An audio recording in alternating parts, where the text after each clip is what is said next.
بسم الله الرحمن الرحيم. الحمد لله وحده والصلاة والسلام على من لا نبي بعده وعلى آله وصحبه أجمعين.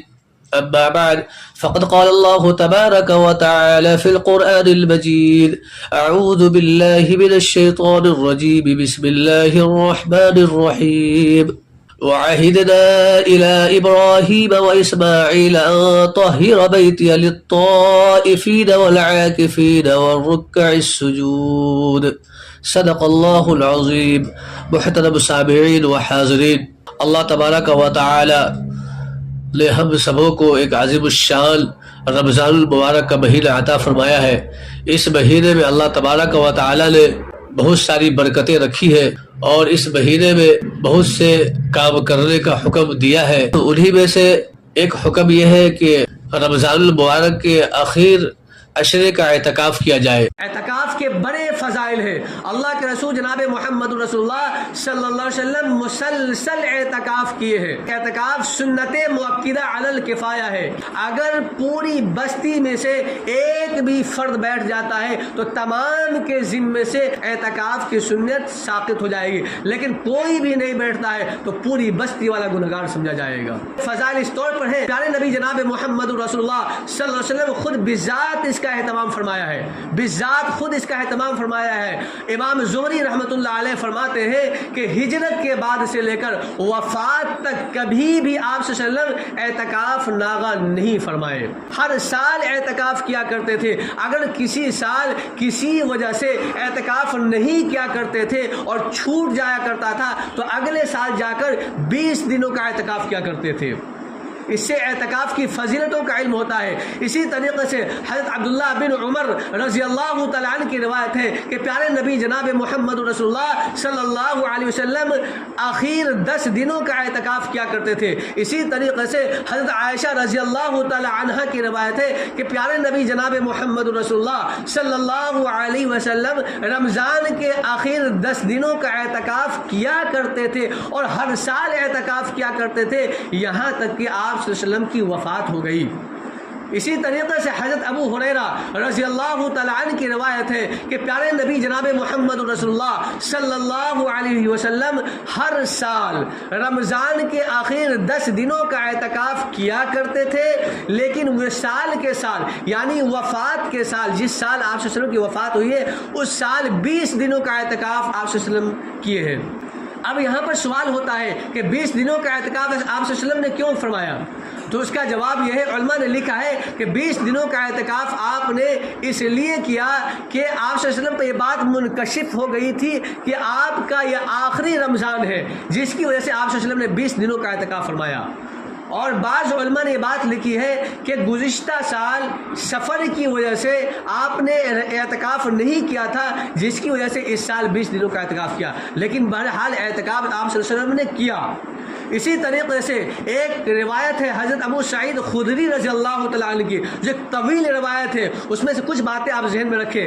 اس کے اندر یہ ہے کہ آپ صلی اللہ علیہ وسلم رمضان کے پہلے عشرے کا اعتکاف کیا، پھر دوسرے عشرے کا اعتکاف کیا. اس کے بعد جہاں پر آپ صلی اللہ علیہ وسلم اعتکاف کر رہے تھے ترکی خیمے کے اندر، وہاں سے آپ باہر نکلتے ہیں، چہرے کو باہر نکالتے ہیں اور فرماتے ہیں میں نے پہلے عشرے کا اعتکاف کیا شب قدر کی تلاش میں، اور اس کے بعد دوسرے عشرے کا اعتکاف کیا شب قدر کی تلاش میں. اس کے بعد ایک آنے والے نے مجھے بتایا، یعنی فرشتہ نے مجھے بتایا کہ آپ جسے چاہ رہے، جس کی آپ کو تلاش ہے، جو آپ کا مطلوب ہے، جسے آپ تلاش رہے، وہ رمضان کے آخر عشرے میں ہے. اس کے بعد آپ صلی اللہ علیہ وسلم فرماتے ہیں جو افراد ہمارے ساتھ اعتکاف کیا ہے ان دونوں عشروں میں، وہ چاہیے کہ وہ رمضان کے آخر عشرے میں بھی اعتکاف کرے. اس سے کیا پتہ چلا؟ اس سے یہ بات سمجھ میں آئی کہ آپ صلی اللہ علیہ وسلم ہمیشہ اعتکاف کیا ہے اور ہمیشہ اعتکاف کا معمول رہا ہے. اور اسی طریقے سے اعتکاف کی فضیلت یہ ہے، اللہ کے رسول جناب محمد رسول اللہ صلی اللہ علیہ وسلم نے ارشاد فرمایا جو انسان ایک دن کا اعتکاف کرتا ہے اللہ تبارک و تعالی اس معتکف یعنی اعتکاف میں بیٹھنے والے اور جہنم کے درمیان 3 بڑی خندق حائل فرما دیتا ہے، یعنی آر فرما دیتا ہے، اور جس जिसका फासला आसमानों जमीन के दरमियान के बराबर है, इतना बड़ा फासला है। उतनी बड़ी खंदक, 3 खंदकों को हायल फरमा देता है जहन्नम और एतकाफ में बैठने वालों के दरमियान। इसी तरीके से एक हदीस के अंदर प्यारे नबी जनाब मोहम्मद रसूलुल्लाह सल्लल्लाहु अलैहि वसल्लम ने इरशाद फरमाया, जो इंसान रमज़ान के आखिर 10 दिनों का एतकाफ करता है, अल्लाह तबारक व तआला उसे 2 हज और 2 उम्रे का सवाब अता फरमाता है। कितना सस्ता सौदा है कि आदमी अगर न जा सके हज करने के लिए, उम्रा करने के लिए, पैसा होने के बावजूद भी नहीं जा पाता है आदमी, सुनहरा मौका है उस इंसान के लिए कि वो आदमी इस मौके का फ़ायदा उठाए और रमज़ान के आखिर 10 दिनों का एतकाफ करे और 2 हज और 2 उम्रे का सवाब हासिल कर ले। लेकिन हमारी बदकिस्मती ये है कि हम और आप एतकाफ नहीं करते। आप ज़रा हदीस जो भी आपके सामने आई है, ज़रा इस हदीस पर गौर करें कि इस हदीस के अंदर क्या प्यारे नबी जनाब मोहम्मद रसूलुल्लाह सल्लल्लाहु अलैहि वसल्लम ने किसी इंसान को कहा कि आपको एतकाफ में बैठना है? किसी सहाबी से अर्ज़ किया आपको एतकाफ में बैठना नहीं, बल्कि खुद आप एतकाफ में बैठने का आपका मामूल था और खुद आपने एतकाफ में बैठने का एहतमाम किया है। लेकिन हमारी बदकिस्मती ये है, हम एतकाफ में बैठते नहीं है, एतकाफ में बैठना नहीं चाहते हैं। हम समझते हैं एतकाफ में बैठेंगे कारोबार के अंदर नुकसान हो जाएगा, हम समझते हैं एतकाफ में बैठेंगे खलल वाक़ हो जाएगा, हम एतकाफ में बैठेंगे बेटी से बीवियों से दूर हो जाएंगे, हम एतकाफ में बैठेंगे किसी चीज़ का नुकसान हो जाएगा। हम अपनी मशगूलियत की बुनियाद पर एतकाफ में नहीं बैठते हैं। क्या प्यारे नबी से क्या कोई भी ज़्यादा मशगूल इंसान हो सकता है? हमारी जिम्मेदारी हमारे घरों की जिम्मेदारी है, हमारी ज़ात की जिम्मेदारी है, हमारी बीवियों की जिम्मेदारी है, हमारे बाल बच्चों की जिम्मेदारी है, लेकिन हमारे आका की जिम्मेदारी, हमारे आका की जिम्मेदारी पूरे आलम की जिम्मेदारी थी। पूरे आलम में दीन पहुंचाना था, पूरे आलम के ताल्लुक से सोचा करते थे। लेकिन हमारे आका एतकाफ का एहतमाम फरमाते हैं, लेकिन हम और आप एतकाफ नहीं करते हैं और दूसरे को फोकस करते हैं कि आप एतकाफ में बैठ जाए। और कहीं पर ये बातें देखी जाती है, किराए पर एतकाफ में बैठाया जाता है। याद रखें, किराए पर एतकाफ में बैठाना यानी किसी को उजरत पर एतकाफ में बैठाना, ना तो बैठाना जायज़ है और ना बैठना जायज़ है। जो उजरत लेकर एतकाफ में बैठता है उसके लिए भी जायज नहीं है बैठना, और जो एतकाफ में बैठाता है किसी को उजरत देकर ये भी जायज नहीं है। क्या इबादत पैसे के बलबूते किया जाएगा? नहीं, ये इबादत खुद अपना फेल है। नबी ने खुद इसका एहतमाम किया है, लिहाजा खुद एहतमाम करें। लेकिन हम आप बैठते नहीं है। लेकिन याद रखें, अगर नहीं बैठेंगे अल्लाह तबारक व तआला की आफत आ जाए, अल्लाह का वबाल आ जाए, हमारी बस्तियों पर वबाल आ जाए, हम कुछ भी नहीं कर सकेंगे। लिहाजा अपने आप को तैयार रखें। और बैठना कब है?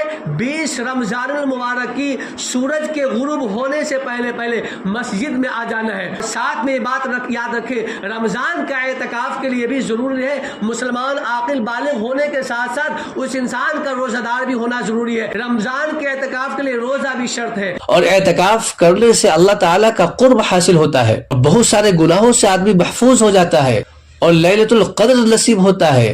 एतकाफ खुद एक इबादत है। आदमी अगर एतकाफ में बैठे कोई इबादत न भी करे तो एतकाफ में बैठने का सवाब तो मिलेगा। इसलिए कि एतकाफ में बैठना ये खुद बिज़ात इबादत है।